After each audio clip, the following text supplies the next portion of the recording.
বিদেশিদের জন্য খুলে দেওয়া হলো খড়িবাড়ি পানি ট্যাঙ্কির ভারত নেপাল সীমান্ত। খুশির হাওয়া পর্যটন ব্যবসায়ী মহলে। দীর্ঘ প্রায় 4 বছর খড়িবাড়ির পানি ট্যাঙ্কির ভারত নেপাল সীমান্ত দিয়ে পারাপার করতে পারবেন বিদেশি নাগরিকেরা।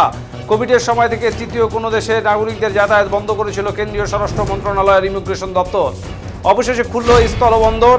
এর ফলে একদিকে পর্যটকদের অসুবিধার সম্মুখীন হতে হতো, তেমনি পর্যটক ব্যবসা ও সীমান্ত ব্যবসায় সমস্যা হতো। নিষেধাজ্ঞা উঠে যাওয়ায় খুশি সীমান্ত ব্যবসায়ীরা। পানি ট্যাঙ্কি ব্যবসায়ী সমিতির সভাপতি জানান, কোভিডের পর থেকে ব্যবসায়ীদের ক্ষতির মুখে পড়তে হতো ও পানি ট্যাঙ্কির পরিচয় বিদেশি নাগরিকদের কাছে লুপ্তপ্রায় হয়ে পড়েছিল। নিষেধাজ্ঞা ওঠার ফলে পুরনো গৌরব ফিরে আসবে এবং সীমান্ত ব্যবসায় প্রভাব আসবে।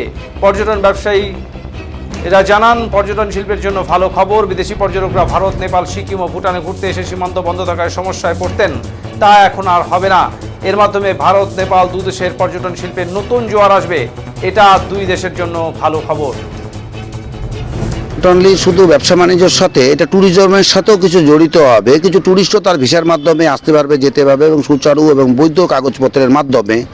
তো এতে আমাদের বলতে সর্বজনেরই একটা ভালো একটা শুভ লাভের রাস্তা বেরোবে এবং ট্যুরিজমের দিক দিয়েও খুব ভালো একটা রাস্তা বেরোবে আমাদের, এবং সুসম্পর্কও বজাবে দেশগুলোর সাথে। আর যেটা নাকি আমাদের এর আগে বিগত সময় এখানে ভিসা ছিল না, এই পোর্টে ভিসা দিত না পানি ট্যাঙ্কি দিয়ে কোনো থার্ড কান্ট্রি বা কোনো কান্ট্রির। তো যাই হোক, 1 তারিখ থেকে খোলাতে এটা মনে হয় দেশের জন্য, সব দেশের জন্যই আর সুবিধা, এবং আমাদেরও সর্বকালীন একটা ভালোই একটা শুভ চিন্তা করেই খোলা হয়েছে। এই সীমান্ত বাজার পান্ডিংয়ে কী প্রভাব পড়বে? যারা আসবে তারা তো সময় দেবে। জেনারেলি আমাদের বেশি যেটা ট্যুরিস্ট আছে সেটা হচ্ছে বাংলাদেশ থেকে নেপালের, এবং এরা নেপালে এসে বিভিন্ন যাবতীয় এরা ঘোরাফেরা বা ট্যুরিজম সাথে কিছু বাজার টাজারও করে, এবং ওরা ঘোরাফেরা সুচারুভাবে ঘুরতে পারবে এবং এই বর্ডারে আসলে পরে যদি 4 দিন নেপালে কাটায়, 2 দিন ওরা ইন্ডিয়াতেও কাটাবে যদি বর্ডারটা খুলে যায়। এবং এরা জেনারেলি আমাদের ইন্ডিয়ার সাথে বেশিরভাগই এরা ট্রিটমেন্টের জন্য জড়িত, তো হয়তো নেপালের ভিসাটাও সাথে ভারতের ক্ষেত্রে ভারতে ভালো ইম্প্যাক্ট পড়বে এটার জন্য। আপনার নাম? আমার নাম সুশান্ত শাহ, আমি একটা কাস্টমসের এখানে কাজ করি। আমার নাম বিধুভূষণ বর্মন। কি পদে রয়েছে? আমি পানি ট্যাঙ্কি ব্যবসায়ী সমিতির সভাপতি পদে। কি বলবেন, এই যে ল্যান্ডপোর্ট পানি ট্যাঙ্কি, এই ল্যান্ডপোর্ট দীর্ঘদিন ধরে বন্ধ ছিল, এখন তো ল্যান্ডপোর্ট খুলেছে, আপনাদের ক্ষেত্রে কতটা সুবিধাজনক হতে পারে? না, এটা খুব আনন্দের খবর। কেননা আপনারা জানেন যে কোভিডের পর থেকে 2020 থেকে প্রায় 3 বছর যাবৎ এখানে বাইরের লোকজন যাতায়াত বন্ধ ছিল। নেপাল বর্ডার তো 2 বছর প্রায় সিল হয়ে যাওয়ার মতো, তাতে বাইরের লোকজন আসতো না। এতে পানি ট্যাঙ্কির বিশাল ব্যবসায়ীদের ক্ষতির মুখে পড়তে হয়েছিল। তাছাড়া এই 2-3 বছর থেকে এই পানি ট্যাঙ্কির ল্যান্ডপোর্ট বাইরের যে যারা বিদেশি নাগরিক তারা এই রাস্তায় যাতায়াত করত, সেটা টোটালি বন্ধ থাকার দরুন পানি ট্যাঙ্কির যে একটা নাম, যে পানি ট্যাঙ্কি একটা ইন্টারন্যাশনাল গেটওয়ে, এদিক দিয়ে আমরা নেপাল, কাঠমান্ডু বিভিন্ন জায়গায় যাচ্ছি, সেই পরিচয়টা বন্ধ হয়ে গেছিল এবং তাতে আর্থিকভাবে পানি ট্যাঙ্কির ব্যবসায়ীরাও দারুণভাবে ক্ষতিগ্রস্ত হয়েছে। এখন এটা শুনলাম 1 তারিখ থেকে আপনাদের আবার সেই ল্যান্ডপোর্ট খুলে যাচ্ছে এবং বিদেশি নাগরিকরা তারা আমাদের এই রাস্তায় যাতায়াত করতে পারবে।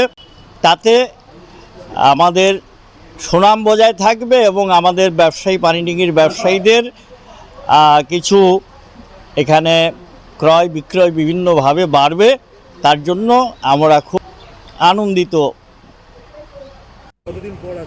আজকে 3 দিন পরে আমাদের গত 3 দিন আগে বাংলাদেশ থেকে আমাদের ওনাদের গভর্নমেন্ট থেকে নোটিশ এসেছিল যে 3 দিন ওনাদের সমস্ত রকম সরকারি কার্যকলাপ বন্ধ থাকবে। সেক্ষেত্রে 3 দিন বন্ধ ছিল।